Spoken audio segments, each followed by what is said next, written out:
Depression हमारी society का वो हिस्सा है जिसको इतनी इंपॉर्टेंस नहीं मिली जितनी उसको मिलनी चाहिए थी। इसको हमेशा इग्नोर किया जाता रहा। लेकिन अब जब सुशांत सिंह राजपूत जैसे स्टार ने सुसाइड कमिट किया, तब हमारी आंखें खुली हैं कि मेंटल हेल्थ भी उतनी ही इम्पॉर्टेंट है जितनी फिजिकल हेल्थ। तो आज इस वीडियो में हम बात करेंगे डिप्रेशन क्या होता है, what are the causes of depression, what are the signs and symptoms of depression and what are the prevention of depression. तो सबसे पहले हम नज़र डालते हैं कुछ स्टैट्स पे। 1 in 5 Indians will suffer from depression in their lifetime. 150 million people across India are in need of mental health care intervention, both long and short term. 46% of the private sector employees report extreme stress as a result of their work. हर साल 8 लाख लोग suicide कर लेते हैं globally, जिसमें 17% ratio Indians का होता है। ये काउंट होता है 1,35,000। हर 55 मिनट में एक स्टूडेंट सुसाइड कमिट करता है और मेजॉरिटी ऑफ द पीपल को पता ही नहीं होता है कि वो डिप्रेशन सफ़र कर रहे हैं। सबसे बड़ी बात तो ये है कि मेजॉरिटी ऑफ द पीपल जानते ही नहीं कि उनको डिप्रेशन है। और एक हैरान कर देने वाली रिपोर्ट सामने आई कि एक इंसान अपनी लाइफ स्पैन का 42% हिस्सा डिप्रेस्ड रहता है। ये बहुत बड़ी बात होती है। तो अब हम आगे वीडियो में बात करेंगे कि what are the signs and symptoms of depression, कि इसके साइंस और सिम्टम्स क्या हैं। तो बहुत ही कॉमन सिम्टम्स है कि परसिस्टेंट फीलिंग ऑफ सैडनेस, मतलब आप हमेशा सैड फील कर रहे हो, या फिर एंजियस, आप बहुत वरीड हो या फिर किसी से डरे हुए हो, या आप बहुत ही होपलेस फील कर रहे हो कि आप हमेशा होपलेस फील करते हो कि अब इस दुनिया में कुछ है नहीं आपके लिए करने के लिए, अब आप वर्थ नहीं हो, आप वैल्यू लेस हो, ऐसे थॉट्स आना दिमाग में, ये भी डिप्रेशन के साइंस हैं। और एक बहुत कॉमन है कि आप बहुत जल्दी इरिटेट होने लगते हो। आपसे कोई बात करने की कोशिश करे या आपसे कोई मजाक कर दे तो आप बहुत जल्दी इरिटेट हो जाओगे। ये भी साइंस है, साइंस ऑफ डिप्रेशन है। फीलिंग ऑफ गिल्ट भी एक बहुत बड़ा साइन है कि आपने कोई चीज़ पास्ट में करी है और अब आप उसका बहुत गिल्टी फील कर रहे हो या फिर आप उसी के बारे में सोच रहे हो, तो ये भी एक साइन है। और जो एक सबसे बड़ा मेजर बच्चों में साइन देखा जाता है कि loss of interest in their hobbies, मतलब आप कोई पहले एक्टिविटीज़ या कोई जो उनकी हॉबी थी, फॉर एग्जांपल ड्राइंग या प्लेइंग क्रिकेट या फिर कुछ भी, तो अब उनको उसमें इंटरेस्ट नहीं रहा या फिर अब उनको उसमें मज़ा नहीं आता। तो ये एक बहुत बड़ा साइन है बच्चों में या और टीनेजर्स। और भी कुछ सिम्टम्स हैं जैसे कि लॉस इन द एनर्जी, आप उतने एनर्जेटिक नहीं रहते जितना पहले रहते थे, या फिर आपका वेट गेन हो जाना या वेट लूज़ होना, और आपको डिफ़िकल्टी होती है किसी चीज़ पे कंसंट्रेट करने पे या रिमेंबर करने पे।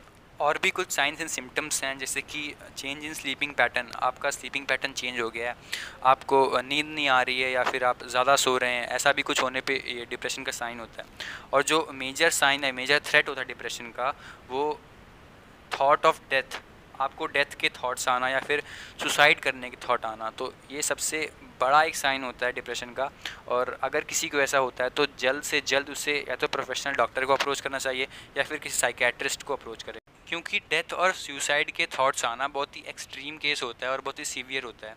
इसको आपको बहुत ही सीरियस लेना होता है और जल्द से जल्द आपको साइकेट्रिस्ट या डॉक्टर को अप्रोच करना होता है। तो अब क्वेश्चन ये उठता है कि डिप्रेशन होता कैसे, what are the causes of depression. तो अब हम डिस्कस करेंगे कि डिप्रेशन के कॉजेज़ क्या क्या हैं, वो किस चीज़ से होता है। तो जो सबसे मेन रीज़न जो डिप्रेशन का होता है वो होता है प्रेशर फिर वो किसी भी फील्ड का हो, या तो आपको काम का प्रेशर हो, या तो फिर आपको पढ़ाई का प्रेशर हो, या फिर आपको किसी और चीज़ का प्रेशर हो, या फिर वो इकोनॉमिक प्रेशर हो, किसी भी चीज़ का pressure is the one of the main reasons of the depression. Student में जो मेन रीज़न होता है डिप्रेशन का वो होता है कंपटीशन लेवल। आज कंपटीशन लेवल इतना बढ़ गया है कि स्टूडेंट इतनी मेहनत करता है, अगर उसको रैंक नहीं मिलती है या फिर उसका रिज़ल्ट अच्छा नहीं आता है तो वो डिप्रेस हो जाता है कि इतनी मेहनत करने के बाद भी मेरी रैंक नहीं आई, मेरा रिज़ल्ट अच्छा नहीं आया। तो कंपटीशन लेवल भी मेन फैक्टर होता है स्टूडेंट्स में, वो स्टूडेंट को डिप्रेस करने में।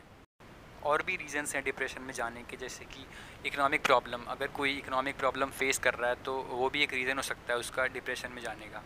कई लोगों के लिए रिलेशनशिप फेलियर भी एक रीज़न होता है डिप्रेशन में रहने का। Drug abuse, addiction of alcohol, ये भी कुछ रीजंस होते हैं डिप्रेशन में जाने के। तो जितना ज़्यादा से ज़्यादा हो सके हमें इसको अवॉइड करना चाहिए। तो अब बात आती है डिप्रेशन के ट्रीटमेंट की। तो सबसे पहला ट्रीटमेंट तो यही होगा कि आप अपने पेरेंट्स या अपने किसी एल्डर से कंसल्ट करें, अपनी फीलिंग्स को शेयर करिए। प्लीज़ अपनी फीलिंग्स को दबा के मत रखिए। हमारे पेरेंट्स के पास ज़िंदगी भर का एक्सपीरियंस होता है, वो जानते हैं कि किस प्रॉब्लम को कैसे टैकल करना है, तो उनके पास हमारी प्रॉब्लम का भी सलूशन होगा। तो सबसे पहली बात, अपने पेरेंट्स से कंसल्ट कीजिए। और दूसरी बात कि आपको किसी साइकेट्रिस्ट या फिर किसी मेंटल हेल्थ डॉक्टर के पास जाना, वो लोग प्रोफेशनल्स होते हैं, वो ट्रेंड होते हैं, तो उनको पता है कि किस प्रॉब्लम को कैसे हैंडल करना है। डिप्रेशन का ट्रीटमेंट भी दो तरह से होता है, एक मेडिसिन से होता है और एक थेरेपी से होता है। मेडिसिन में आपको वो एंटी डिप्रेसेंट्स ड्रग देंगे, और थेरेपी में साइकोथेरेपी होती है जिसमें साइकेट्रिस्ट आपसे बातें करेगा या आपकी फीलिंग शेयर करेगा। ट्रीटमेंट के साथ साथ आप कुछ चीज़ें कर सकते हैं, जैसे कि मेडिटेशन, आप मेडिटेशन कर सकते हैं, आप योगा कर सकते हैं, आप फिज़िकल एक्सरसाइजेस कर सकते हैं।